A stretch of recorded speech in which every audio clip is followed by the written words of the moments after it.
el punto de partida de este proceso de transformaciones que tiene que ser analizado en este seminario. El Ecuador recibía, cuando estaba aquí la compañía Texaco, más del 87% de la renta petrolera. Hablemos entonces si ha habido una transformación o una expropiación de los recursos estatales.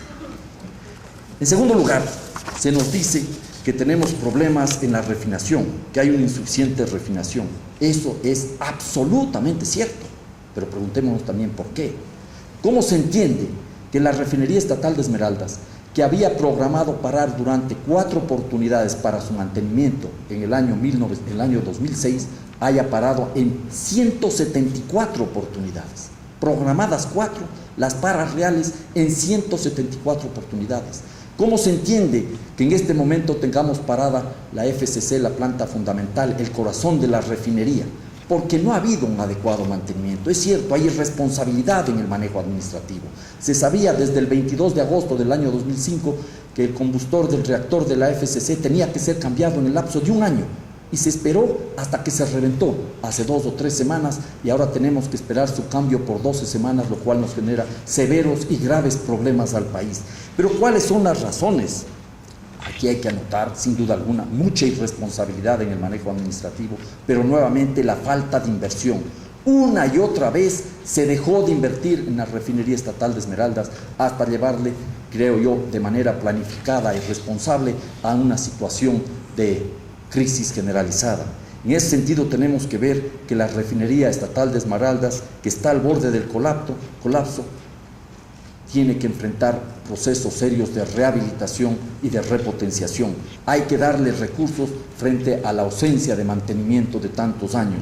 Y yo creo que también deberíamos recordar en este instante cómo funciona la empresa estatal, no solo la refinería, sino Petroecuador en su conjunto, como una empresa o como un ente burocrático cualquiera. Cualquier operación que supere los $150.000, $170.000 tiene que ser aprobada por la Procuraduría General del Estado.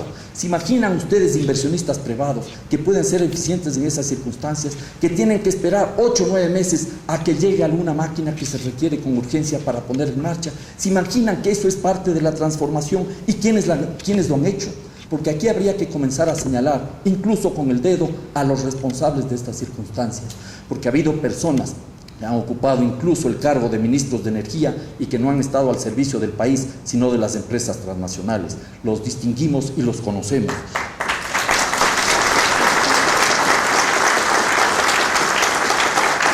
¿Es esto transformación? ¿Es este un fracaso del Estado o es son responsables quienes a pretexto de la transformación estructural dieron paso al debilitamiento perverso de la empresa estatal de petróleo? ¿Fracaso estatal o irresponsabilidad neoliberal? He ahí la cuestión. En tercer lugar, yo creo que es muy importante hablar de la descapitalización de la empresa Petroecuador. Yo no niego los problemas, hay graves problemas en la empresa Petroecuador, eso es indudable.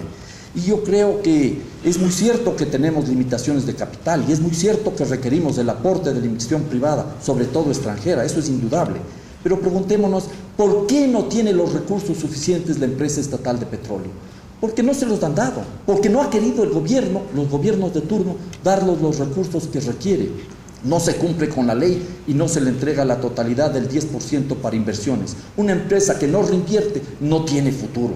Una empresa que no reinvierte y que además no tiene los recursos, que no recupera los costos, no tiene presente, está condenada a fracasar. Esta empresa Petroecuador no tiene los recursos establecidos por ley del 10% para inversiones y no recupera la totalidad de los gastos. Y adicionalmente, en un acto de perversidad absoluta que tenemos que enfrentar, esa es una de las tareas, se le carga con el grueso de los subsidios a los combustibles. ¿Por qué es tan elevado el presupuesto de Petroecuador? Más de $5.000 millones. Porque ahí están también incorporados los $2.300 millones que hay que importar en combustibles y que luego se los vende subsidiados. En el año 2007 coincide la cifra.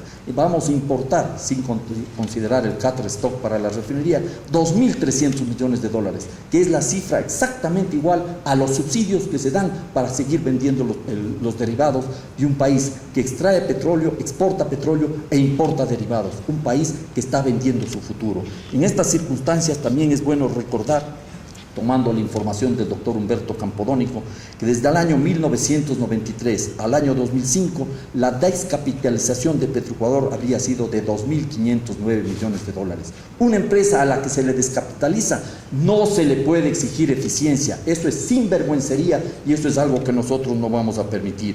Y esto me preguntaría yo, alguien dirá, ¿por qué hay que destinar los recursos para la inversión social? ¿Y se hizo eso en realidad en el país? No. Se estableció un fondo de estabilización petrolera que desapareció durante la gestión del hoy ciudadano presidente Rafael Correa, cuando fue ministro de Economía, exclusivamente destinado a tener recursos para atender el servicio de la deuda externa. En estas circunstancias, sin un manejo adecuado, sin un respaldo de parte de los gobiernos, sin tener recursos económicos y en el marco de la inestabilidad política de nuestro país, que ustedes pueden este rato estar percibiendo por las noticias, lo cierto es que ha habido una situación de marcada inseguridad en el funcionamiento de la empresa, inestabilidad, por cierto, y en los 17 años que tiene Petroecuador ha habido 22 presidentes. Así no funciona ninguna empresa, estatal o privada.